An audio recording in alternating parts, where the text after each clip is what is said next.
Hello? Hello? Can everyone hear me? I am streaming from home, still recovering from my vasectomy. Let me know if I can be heard. Yes. Yes. Hopefully we're good. You'll let me know otherwise, I'm sure. Happy Saturday, everyone. I hope you enjoyed the heavy bag workout that premiered at 10 a.m.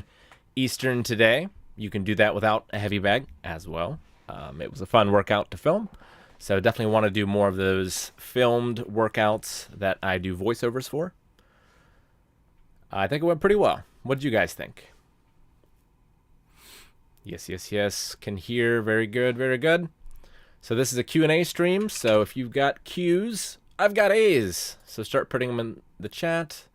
I've got some compiled from YouTube, Twitter, and the like that we can go over as well. But first, I'll talk about how I'm doing. So I had the vasectomy on Thursday. Still quite swollen and bruised. If I'm like lying down and iced and everything, pain's not too bad. Otherwise, if I'm like up and moving, it feels kind of like that feeling you get when you're kicked in the balls. So it's like an aching in the testicles and also in the like lower abdomen. There can be like nausea, stuff like that, but it's not too bad. It hasn't been too bad so far. So we'll do this stream, then back to bed for me. Icing and the like. But today, better than yesterday, I think. So that's what's important. Yes, that is a specific pain. It's not... it's not like, I don't think it's top 10 in terms of pain. Liver shots, like, doesn't last long, but that might be number one. Kidney shots, worse than testicle shots, I would say. Dental pain is terrible, and then maybe testicle shots. Maybe. Although the sore throat I had from COVID probably beats everything but maybe the liver shot. Getting hit in the solar plexus doesn't hurt so much, but it is very shocking because like you lose your breath, and that can be very scary.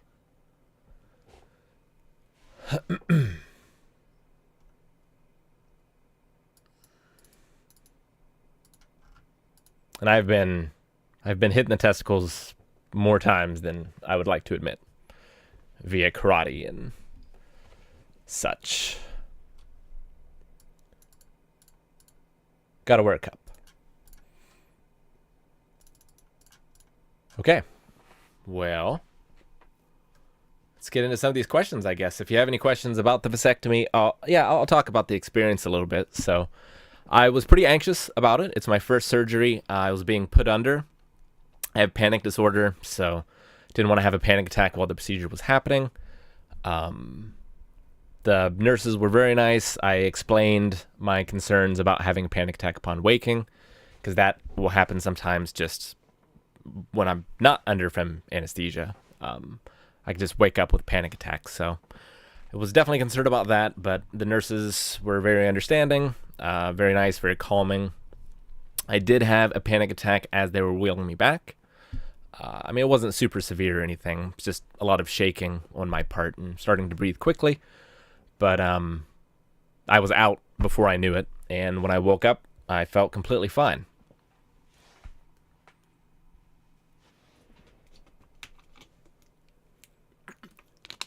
I did have quite a bit of nausea that first night, but now the nausea is really only if I'm straining myself, and it's that sort of post-hitting the balls nausea. Not like a I need to throw up, but like a sick to the stomach sort of thing.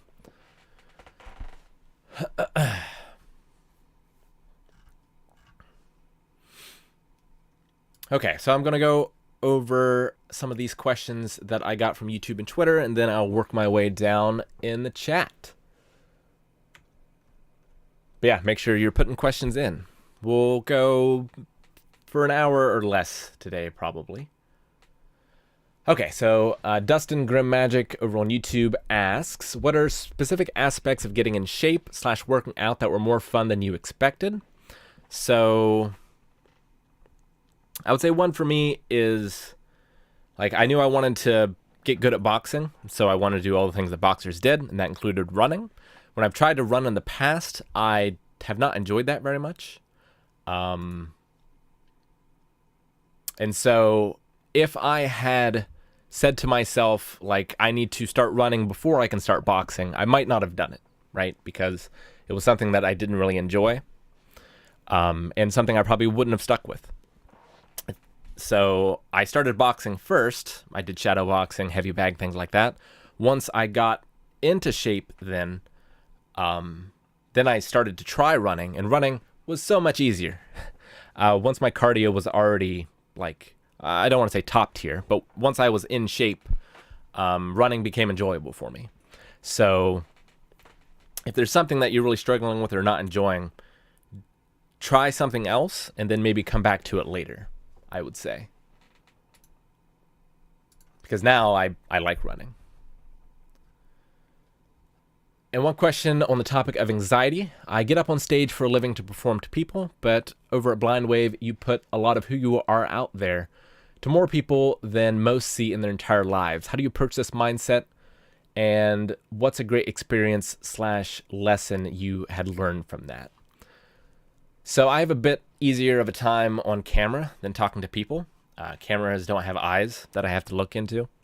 I'm autistic, so talking to people can be a struggle, especially talking to a group of people. Now, I have done teaching in the past at all levels.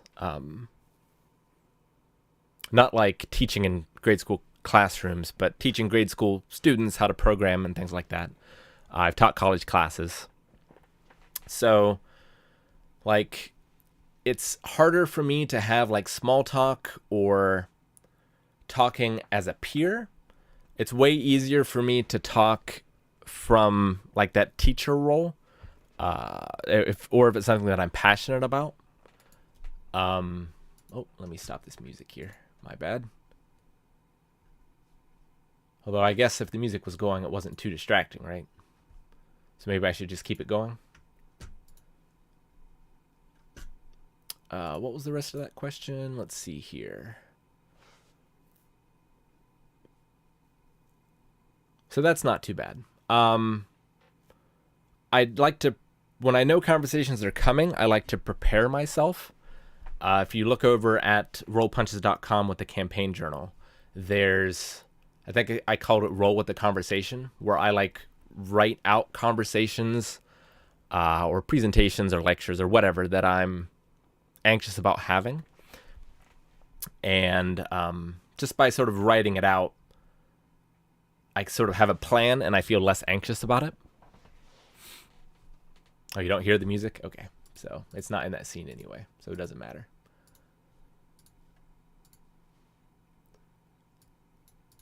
But yeah, I still feel nervous sometimes. When we had WaveCon the last time, we were at a bar and we were all, like, up sort of on a stage talking to people. And I was kind of nervous then, but there was no back and forth conversation, right? It was just me talking at people, and that's not too bad for me.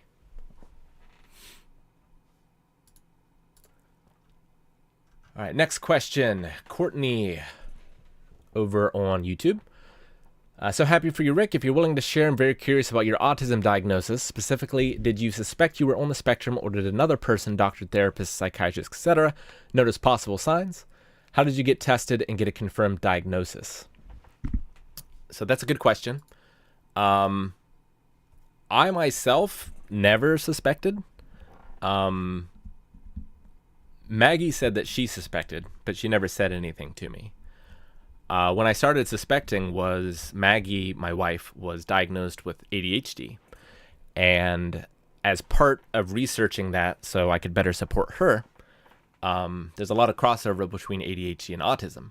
And I started reading things about autism and watching videos about autism. And I read a comment on one of the videos that said something very similar to what I had written in my journal when I was like 11 years old. Something along the lines, the comment was, I think someone might be coming downstairs.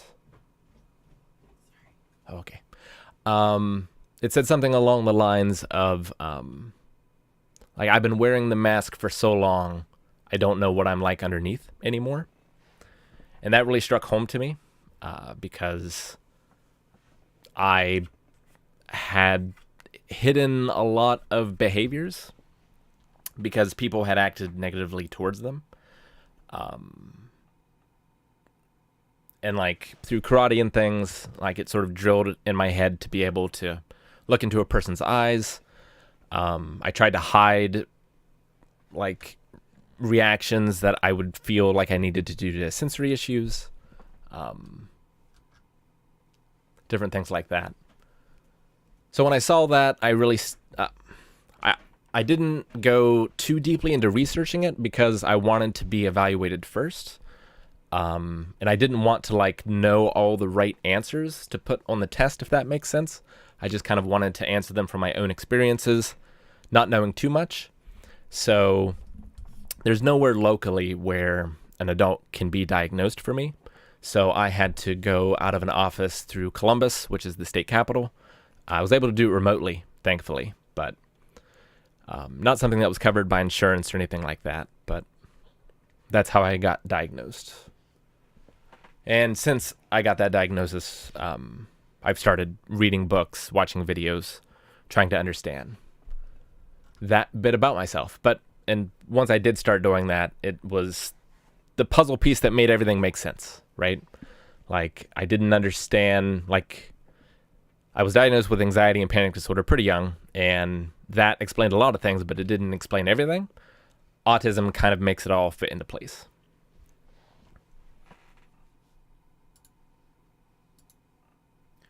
So hopefully that helps with that question. On a different tact here, Vanessa, do you or have you played any tabletop RPGs? What's your characters like? If it's in the past, what was your favorite character? So normally I'm a game master, dungeon master, storyteller, whatever you want to call it, the guy who runs the game. But there have been times that I have played as characters. I had a sorcerer in a Dark Sun campaign who was convinced that he was a god. And he tried to go around and like get worshippers and things like that. So that was pretty fun. I had a kobold monk in a 4E campaign that was just like the servant for one of the characters in the party. So that was a fun role as well. A very like subservient, kind of cowardly character, but would do anything to protect their master.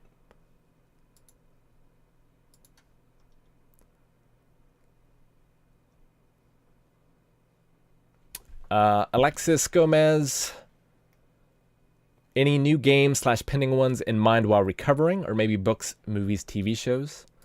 Trying to play through the Dead Space remake, and also started up Fire Emblem Engage, which is the new Fire Emblem game.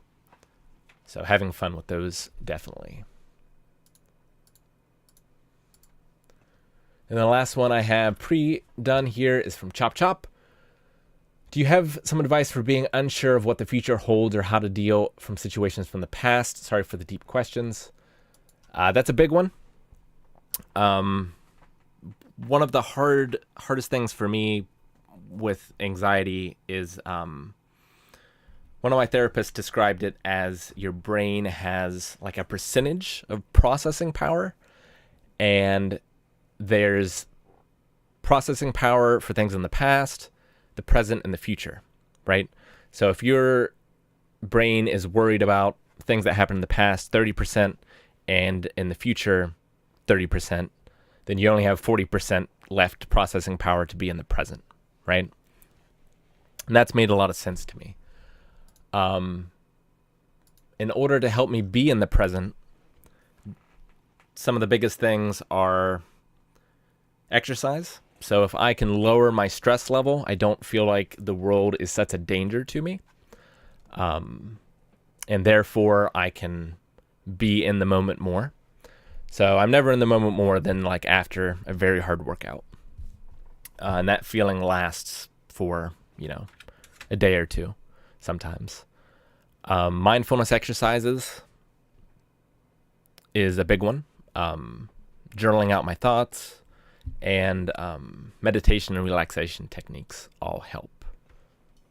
So that is a big question. That's a quick answer, but it is a good question. All right, let me scroll up and start getting some questions here. Did I borrow Aaron's cone? I did not. How long have I had my beard? Let's see. So my daughter's 9, and I think I started growing it. I'm trying to remember. I started growing it, I think, when she was young. But there was a point where I shaved it off, where she was like 2 or 3, maybe 3 or 4. And then I grew it back and I haven't shaved it since. I was about 25 before I could grow a beard.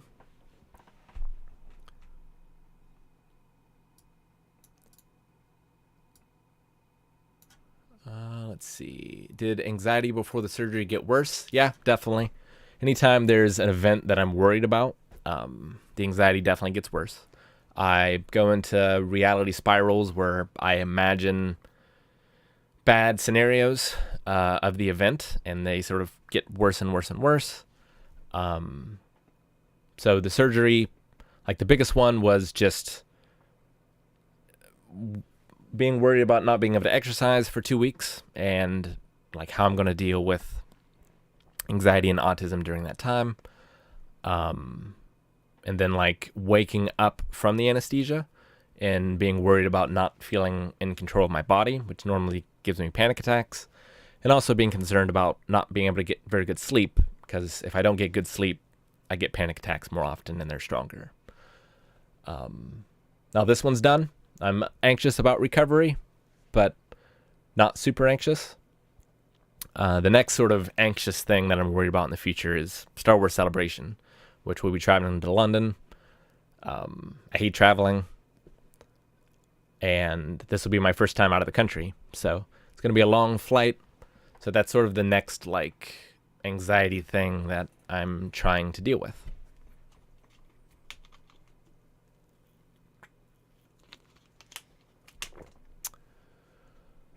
Okay. Is panic hereditary? So anxiety, they think might be hereditary. I'm not sure about panic disorder. I suspect my panic disorder is tied to and a result of not untreated, but unmanaged autism, where I would just get overloaded and not know how to stop myself from getting overloaded, and it would result in a panic attack. Now, my great-grandmother, she had anxiety. No. My great-grandmother had anxiety at a time where that really wasn't a thing. So she was like committed to a facility. She had panic attacks as well. She had a lot of trouble sleeping. My mom has struggled with it as well. I'm not so sure about my grandmother, but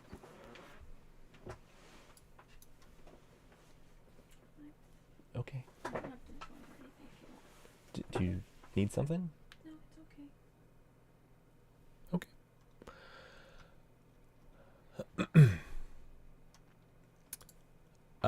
Let's see. Since when have you been learning karate? So I started in the 5th grade, which I can't think of what age that is. Is that like 11 years old, I think? 11 or 12.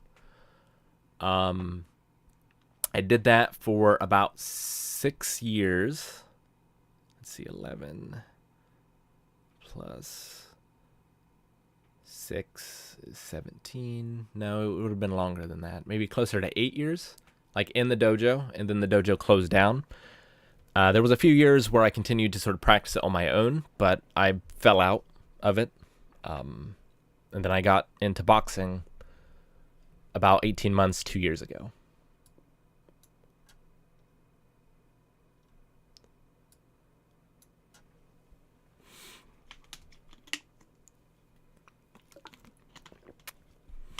What do you desire most in life? I think I desire being at a stage in my mental health where I can be there and support other people.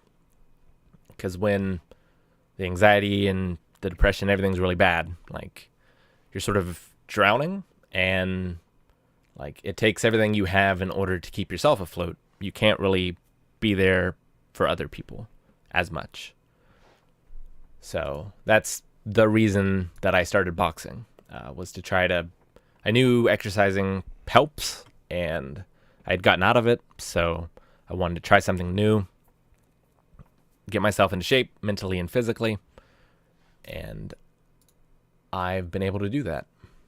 Not just with boxing, other stuff too, but that definitely was a big part of it.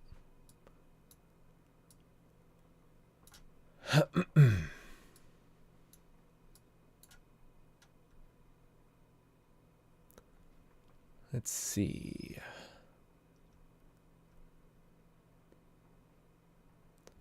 Any other questions?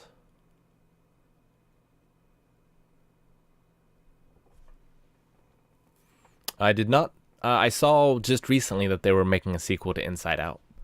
I think it's going to start the same character, but in her adolescence, which I think would be cool.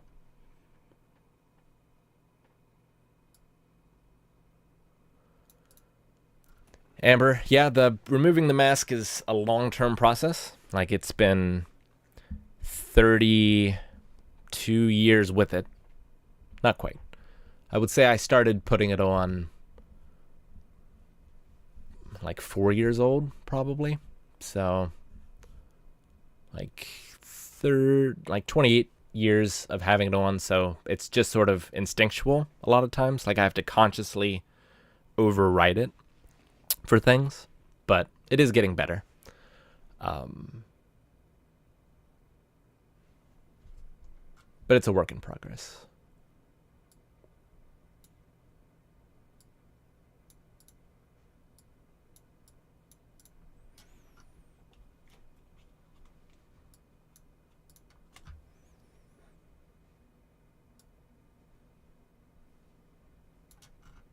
I'm at the end of my questions. Does anyone have any others? Or anything else I should talk about?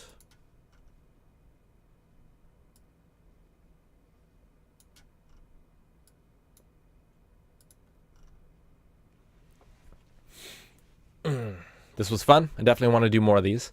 I won't be doing a workout stream this coming Saturday. I don't know what I'm going to do yet, but probably something. Then the Saturday after that, I should be able to get back to it, I think. Work out again. But I don't have any more workout videos in the tank. So next Saturday, if you want to keep the streak going, I have to go back and do one of the workouts that I already have recorded. And then we'll do something else fun. Maybe another one of these, maybe this plus chess, or this plus Mike Tyson's Punch-Out, something like that. Anyone you hope to collaborate with, another channel or personality? I really like Precision Striking, the YouTube channel. He has been my virtual coach for, has it been a year? It's been about a year. I sort of take videos and send it off to him, and he gives feedback. So that's been tremendous. But yeah, I think a lot of the boxing channels would be fun to do collaborations with. I also want to do collaborations with, like I want to have Maggie on the channel to talk about ADHD and depression and different things like that. I'd like to have Melanie on the channel at some point as well, just to have different perspectives about different things, not just have it be all me. I have some plans for Eric as well, in maybe the near future for something. So we'll see.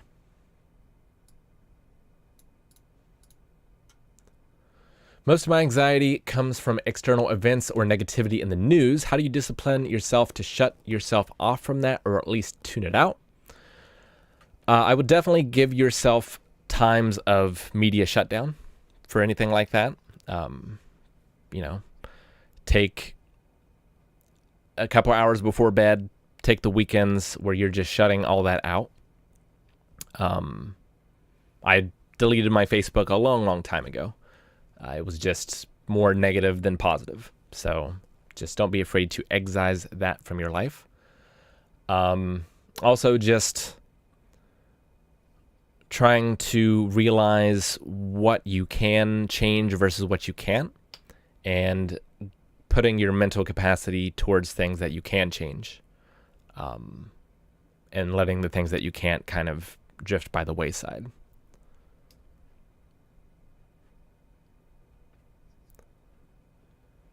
Are there any recent shows or movies that you haven't reacted to on the channel that you liked? I'm rewatching Hajime no Ippo. It is still amazing. Other than that, I don't watch a ton of stuff outside. Watching through like Columbo and Murder, She Wrote. My daughter is a big fan of like murder mysteries, detectives, things like that. Lots of bad movies. I have a bad movie night every Wednesday, and we just watch them outside of that as well. So as part of my autism, I really like I don't like unexpected things. So watching new things is actually very stressful for me. That's why I tend to really, really like things or really, really hate things. Because if I watch a thing and I don't like it, then it caused me a lot of pain and stress, and it just wasn't worth it.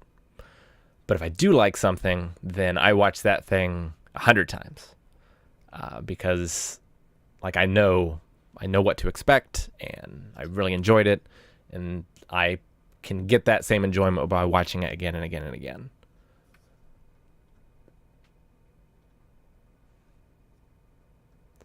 You're planning on learning some other types of fitness in the future? Stick to boxing for now. Definitely boxing for now. I certainly haven't mastered it. I don't plan on stopping. I might. So the other night, I teach a boxing class twice a week in person. And there was no one there except my daughter. And she wanted to try karate instead. So we did that. And it was crazy. Like a lot of the boxing stuff, like for the warm-up, I've done that same warm-up for at least a year now, every single day. And I still have to think about what's next, like which exercise is next. But I haven't done karate in, at least 5 years, but probably more than that. And when I started the warm-up for that, it was like it was yesterday. I all came back, didn't have to think about anything. Now, I had done that for a lot more years, obviously, but there's been a lot of years in between. So I want to get to that point with the boxing, where that is just second nature, right? What do they say? The difference between an amateur and a professional is... Oh, no, I forgot the saying. No, it's not money. It's like the professional does the techniques until like there aren't any mistakes, something like that. I can't remember. It's a good quote. I'll have to look it up later.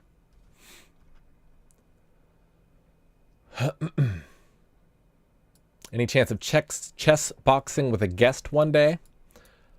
I'm definitely not super good at chess. I haven't watched any chess boxing, so I don't know like the quality of chess players on that, but I'm not very good. I think I would be better at the boxing section than the chess section. But maybe, I don't know, that could be fun.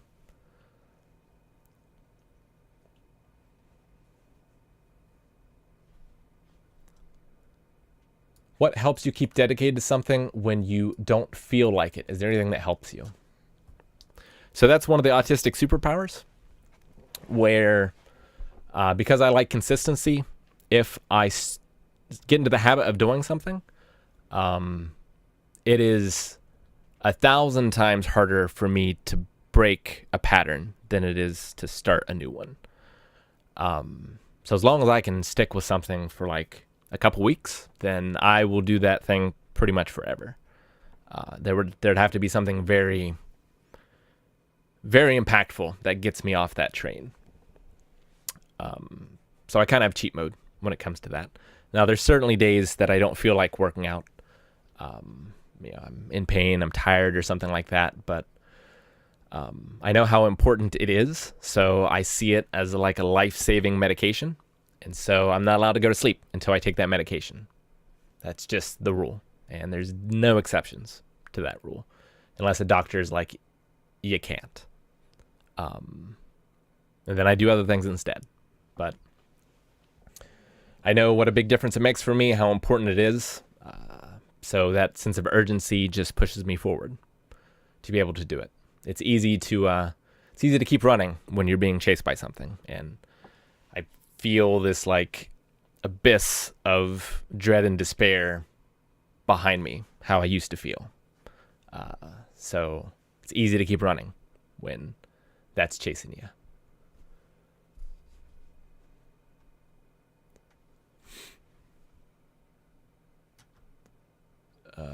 Where are we? Here we are. Have you talked about ADHD/autism with your daughter? How do you approach those conversations? I just kind of try the best I can to explain how I'm feeling and why I do the things that I do. That's not an easy thing for me to do. Like, I don't always understand my feelings and my emotions or other people's, but I just try to be as open as possible. But I think Maggie's a lot better at that than I am. Are there any medications or have been offered any for autism? I have been offered, but I'm diabetic, so I don't want medications in me. No. As far as anything that my doctors have told me, autism's not something that's treatable with medication, so I've never been offered anything with that. I've been on medication in the past for anxiety, depression, and panic disorder. 2020, I was able to get off the anxiety and depression medication for the first time since I was put on it at age 11. I haven't been on it since, other than I keep some benzodiazepam around for like severe panic attacks, but very rarely use them.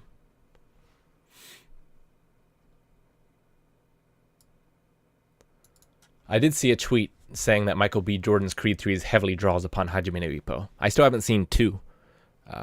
Kind of waiting to react to it, but I definitely want to check it out. But we got a lot of Rockies to get through first, because Aaron hasn't seen any of them.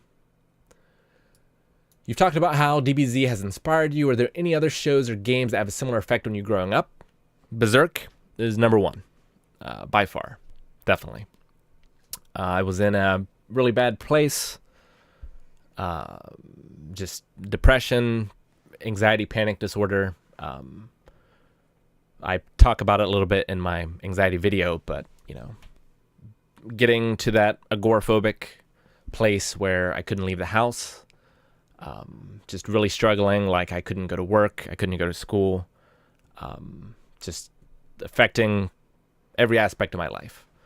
And watching, a friend of mine gave me Berserk, and I watched it I don't know, like 3 times in 3 days, like the whole series. It just really inspired me. And once I started reading the manga and getting past that, there's a lot about it, but I don't want to spoil too much. But at some point, Guts is being, like, every night he is set upon by demons, right? And that's kind of what it felt like for me, where every night I would have panic attacks. And as I would start to fall asleep, I'd have another one. And it just felt like I was fighting this unkillable thing. And Guts inspired me because he was able to get through that. And that helped me get through it as well. Of like, well, I'm not actually fighting demons. That seems way harder than what this is. So if Guts can do that, I can do this. So Berserk was definitely the big one. There was a time when I was pretty depressed. I'm trying to think of when it was. It was around the time Devil May Cry 3 came out. Because like I've always enjoyed video games since 3 years old, and I wasn't enjoying video games anymore. I wasn't really enjoying anything. It had been that way for a few months, and I wasn't sure then. I didn't really know it was depression then, but I played Devil May Cry 3, and it was just so amazing that I kind of fell in love with video games again. And it sort of got me out of that funk. So those are 2 examples, I think. And during my worst period, Killzone and Dark Cloud helped me during those nights when I couldn't sleep. I would just play those, and it kind of helped distract me.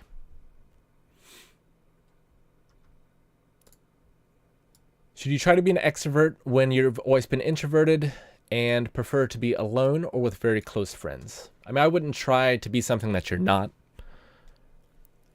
but I found myself being able to be more extroverted in different situations. So like I can run board games or D&D games with lots and lots of people and be very energetic and extroverted in those situations. But I'm more introverted in situations that aren't those things. Games, video games, board games are kind of like a connector for me. It's I don't know if it's a translation device, but it just helps me feel more comfortable in those situations because there's something else that you can be focused on. It's something that I enjoy. There's rules around it where I don't understand the rules so much when it comes to just freeform social interactions. So I wouldn't try to be something that you're not.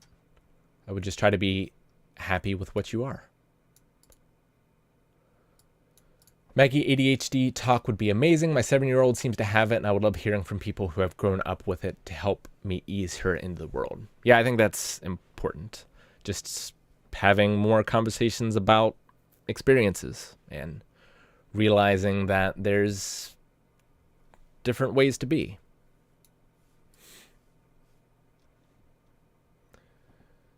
Any upcoming movies or shows you're excited for? Like I said, I don't like new things very much. But I am excited for new seasons of shows that I do like. So Dr. Stone, new season of that, I'm very excited for. I'm excited to watch the new season of Haikyuu when that can happen. Yes, always the next Neil Breen movie, which I don't know when that one's going to come out, but I'm very excited for that.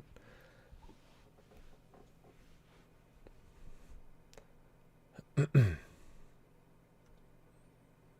master has failed more than the novice has tried. That's one of them. That's a good quote, but that's not the one I was trying to think of.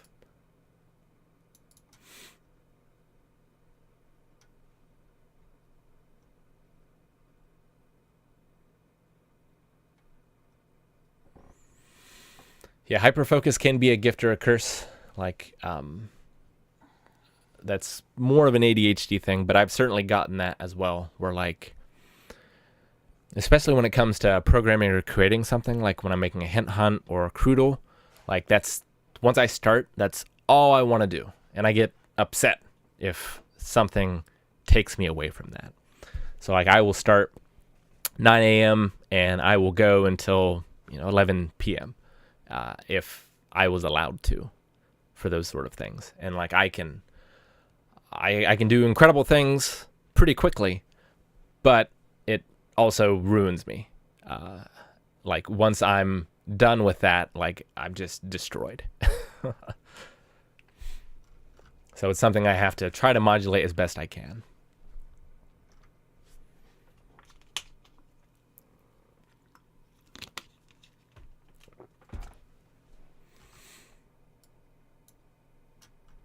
I'm out of questions again. I think we'll go for another 5 or 10 minutes and then shut this puppy down. Gotta put my ice back on. That's the quote. Amateurs practice until they get it right. Professionals practice until they can't get it wrong. That's the quote.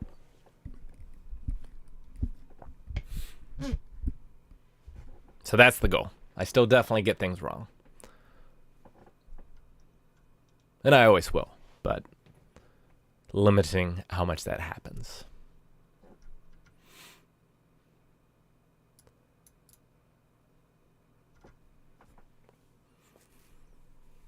I did answer about getting my autism spectrum disorder diagnosis, but I had to go online through a facility in Columbus and get assessed there. Which I can go over some of the questionnaire if you guys are interested.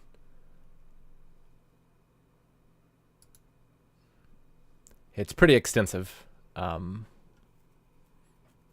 if that's something you guys are interested in, I can do that. How did you find the things you were passionate about? So with video games, I was given an NES by my great uncle and just played it, fell in love, haven't played since, or haven't stopped playing since. With boxing, I knew I wanted a new like martial art or combat sport that I could practice on my own, because it was during like lockdown for the pandemic and everything. So right before lockdown, I had started Brazilian Jiu-Jitsu, but I didn't feel like I could roll very well by myself and get far into that. But boxing was something I thought, with a heavy bag, with shadow boxing, like I could do a lot. I can't like spar or anything like that, which is a proponent of it, but I think I've made a lot of strides just doing it on my own and with a virtual coach. Yes, please, to the questionnaire. Okay, sure. It's quite long, but we can definitely go over some of it here. So, again, like this is not medical advice. Do not use this as a guide to like diagnose or anything like that. It's just for informational purposes. So all of these are rated between used to be true, but is no longer true. Once in a while, less than 25% of the time. Sometimes, which is between 25 and 50% of the time. Usually, which is between 50 and 75% of the time. And almost always, which is more than 75% of the time. And when I took this, most of my things were in the almost always category. I also took one as part of this for anxiety, ADHD, and post-traumatic trauma. For the anxiety one, like everything was almost all the time. Autism was mostly almost all the time. So, is it hard to know how another person may be feeling? That one is a really tough one for me. I cannot always tell how people are feeling, including like I think there's subtleties where like everyone would have trouble knowing how that person's feeling. But like people can be openly crying and I will miss that.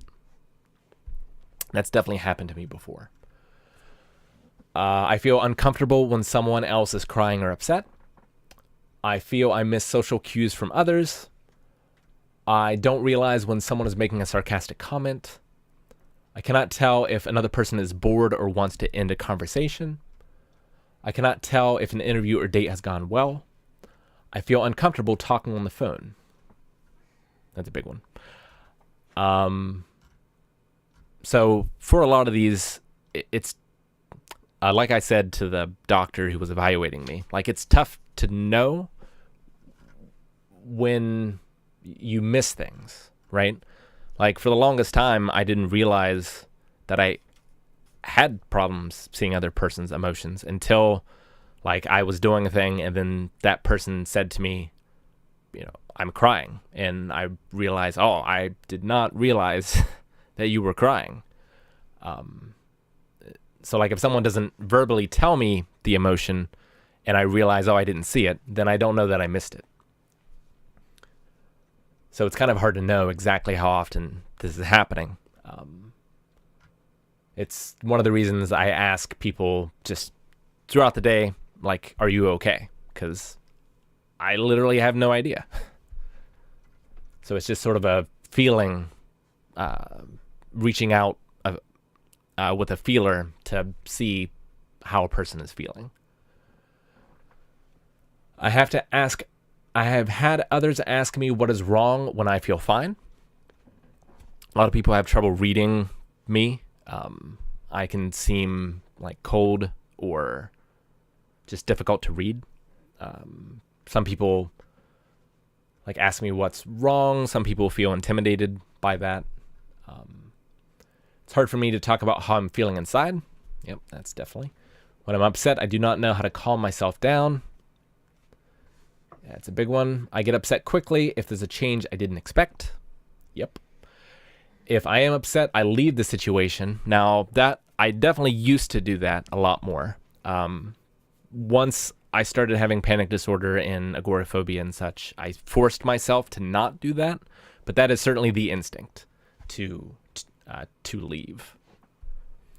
If I'm upset, I shut down.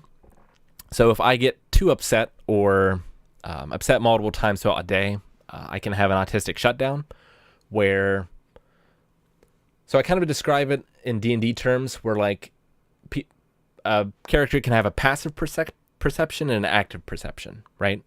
So passive perception is just going throughout, just like walking around, you might notice something and not be looking for it, versus you're studying something and trying to see something. So when it comes to most of these things of like seeing emotions or like noticing them from people, my passive perception is like a 0.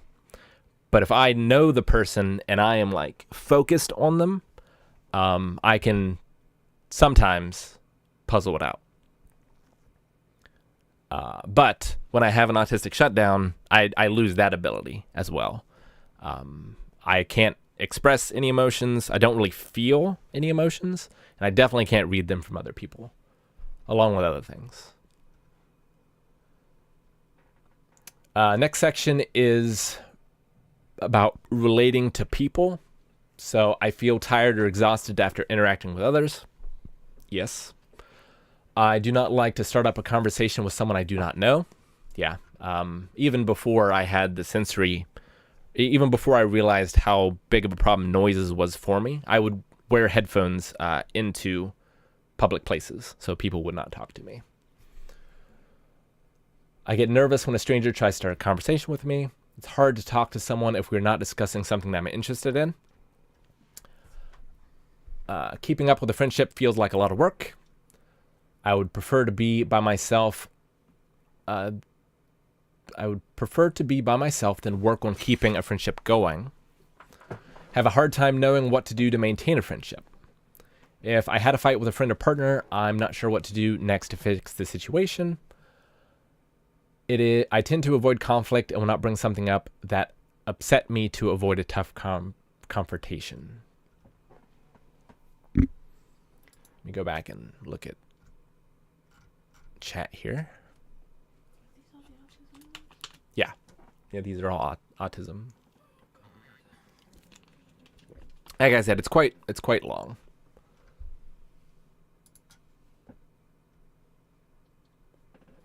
Next one is about using your body. So I walk around differently than other people I know. That one's definitely true. Aaron, actually, before my vasectomy, was like, yeah, you're probably going to have to go downstairs differently. Because I go up and downstairs differently than other people. I don't know how to explain it exactly. But he was like, yeah, you'll probably have to do it differently. I was like, well, I don't know how else to do it. Like, that's just how I can do it. I'll have to like maybe film myself doing it at some point or something, but yeah. I prefer to walk on my tiptoes. That one's definitely true. It has been forever. Hard time with any of the following: tying my shoes, writing by hand, buttoning shirts using zippers. Yes, yes, yes, and yes. I try to avoid tying my shoes. I try to avoid writing by hand unless absolutely necessary. I move my body more when I'm upset, excited, and nervous. So I would stop myself from doing that for the longest time. But now that's one of the unmasking things where I'll rock more. It's nice with the boxing because I can shift and roll. So I can like be moving, but I also am practicing boxing, and it looks like I'm practicing boxing rather than just moving for no reason. So that can make people less uncomfortable maybe, or more. I don't know, but it feels nice. I'm trying to do it more. I also like to get up and walk around. So I am rocking more during reactions, but I'm not getting up and walking around as much. I'm not sure how to do that one without it being too distracting. These movements you do or used to do, especially when excited or uncomfortable: wiggle my fingers. I will definitely do that. Squeezing my hands, tapping my fingertips, flapping my hands or arms, clapping my hands, spinning, rocking, jumping, bouncing, pacing, or running. There can be, like, that can get even more drastic where you're doing self-harm.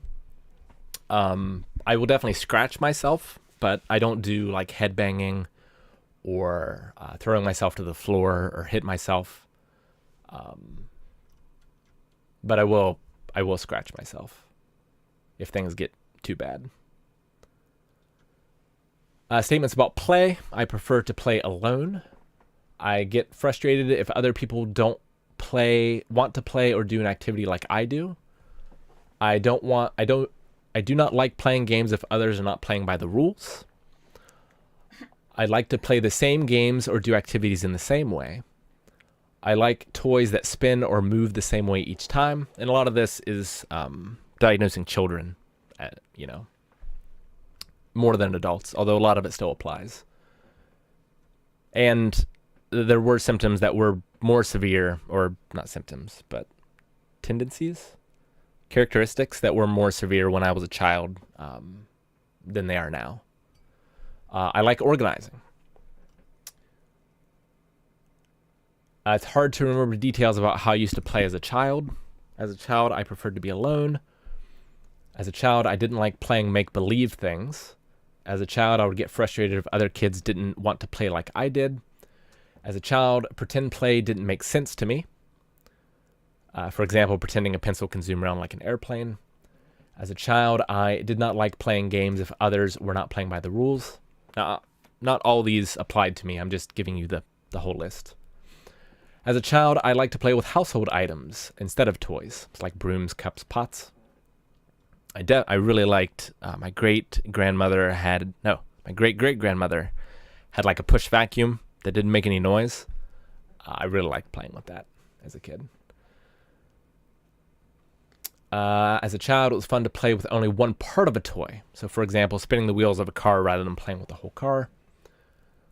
As a child, I liked to line up or arrange objects, or organizing them by colors, as an example. As a child, I liked to collect items. I liked to collect rocks as a kid. Next section is adapting to change. I like to have the same routines every day. I'm not going to go through everything because there's a lot left, but eating the same foods every day, sticking to schedules, hard to adjust to change, do not like surprises. Interests, I like to research information about categories of things, such as types of cars. Definitely do that with things. Get absorbed in activities so much that I lose track of time. Spend hours a day learning about my favorite topics. Hours a day doing my favorite activity. Eye contact. Making eye contact with someone makes me feel uncomfortable. Get distracted easily by lights, mirrors, or moving parts. It's hard to look away from objects with lights, mirrors, or moving parts. Listening. If someone calls my name, I may respond, but do not make direct eye contact. It's hard to have a conversation if there's a lot of background noise. Notice small sounds that other people don't seem to notice. Hard to follow a conversation with multiple people talking at the same time. I feel uncomfortable with quieter vibration or humming sounds. If there are a lot of sounds around me, I'm more likely to pay attention to sounds rather than someone talking to me. Senses. My drinking water has to be at a particular temperature. Yeah, I can't do cold water. It's got to be room temperature. Same particular temperature for bathing.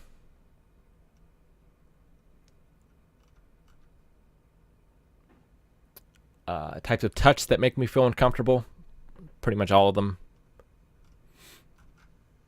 Smells that make you upset. Smells that you like. So there's a lot of smells I have problems with, but some of them, like coffee and rubbing alcohol, are very nice.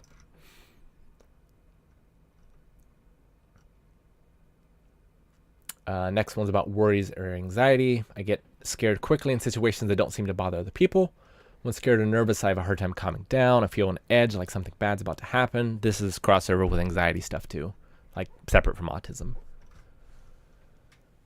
About conversations. People have told me I don't talk enough. I imitate other people's sounds or words. Definitely do that. I definitely have used characters from TVs, movies, video games. Like I've taken words and phrases and mannerisms from them and have used them when talking to people. And not so much anymore, but definitely growing up, I would have different personalities for different people. So like I would know kind of what they liked, and I would do that. I would often imitate them as well, like the person I was talking to. Feels good to repeat specific words or phrases. Yep. Say words or phrases I like, even if they don't belong in the conversation. Other people can have a hard time understanding me. People tell me that my language is too complicated or fancy. I get that one. I don't know about my volume, louder or quieter than people around me. Have a hard time taking turns in a conversation. That one's really tough, knowing when it's your turn to talk. Nonverbal communication. It's not necessary to look at someone if we are talking. Did not realize if someone else is bored or wanted to leave. Some of these we've talked about before. Expression on my face stays the same no matter what's happening. That is true, I said usually. But you'll notice that in reactions where I just might feel something but might not show it. I might feel it later. I might feel it differently. I might not feel it at all.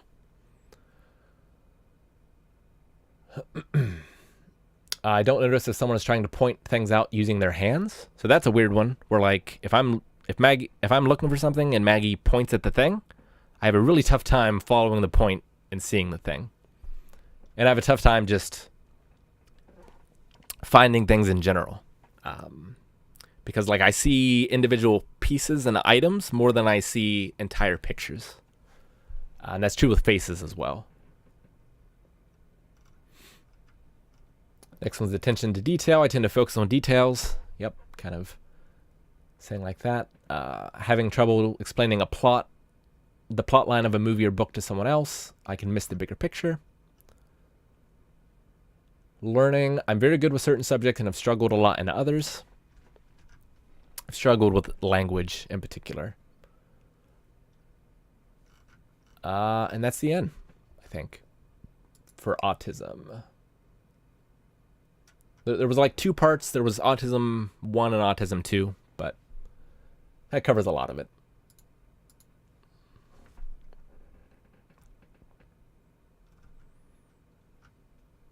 All right, have there been any other questions while I went through that whole thing? I had chat minimized.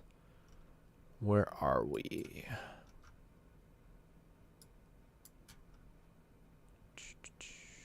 Questionnaire. My favorite Hajime no Ippo character? I really like Coach. He's probably my favorite. I mean, I like Ippo, but I really like Coach.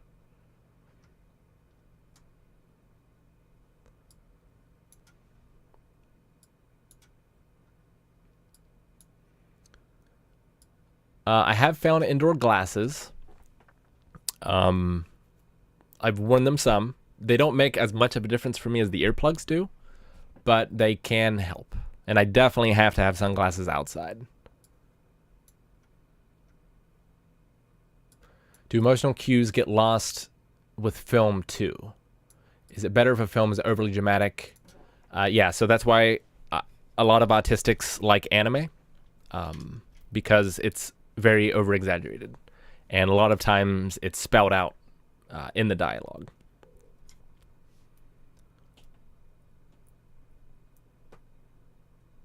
But yeah, like I said, I can't tell you what gets lost that I don't realize, but I will, like, because I know Eric, Aaron, and Calvin better, I can look at them during a reaction, realize they're crying, and realize, oh, like, this person on screen is probably crying too.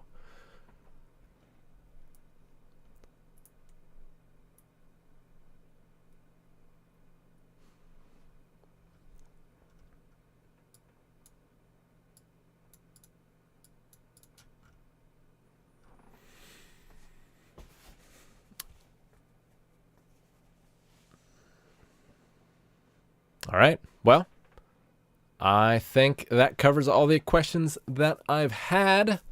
This was good. We should definitely do this in the future. Thank you so much, everyone who subscribed to the channel. We're over 4,000 subscribers now. My last video about the vasectomy coming up really blew up, so that was cool to see. Hopefully we can keep that happening more without surgeries, because I would like to not have any more of those. But so thanks for that. Make sure you're checking out. We had some fun content go up. We had the heavy bag workout was fun. If you haven't got a chance to do that yet, you don't have to do it on a heavy bag. The Dragon Ball Z video was a lot of fun as well. I definitely want to do one of those for Berserk. Maybe some other stuff too. I want to do some upcoming videos on like autism. I want to have Maggie on to talk about ADHD. I want to talk about imposter syndrome. Tons and tons and tons of stuff that I want to cover. So make sure that you are subscribed so that you can catch it all. I think that's going to do it for me today. Time to go lay down, recover, come back strong. Thanks for all the well wishes, everyone. I'll see you next time. Get out there and roll with the punches. Bye, guys.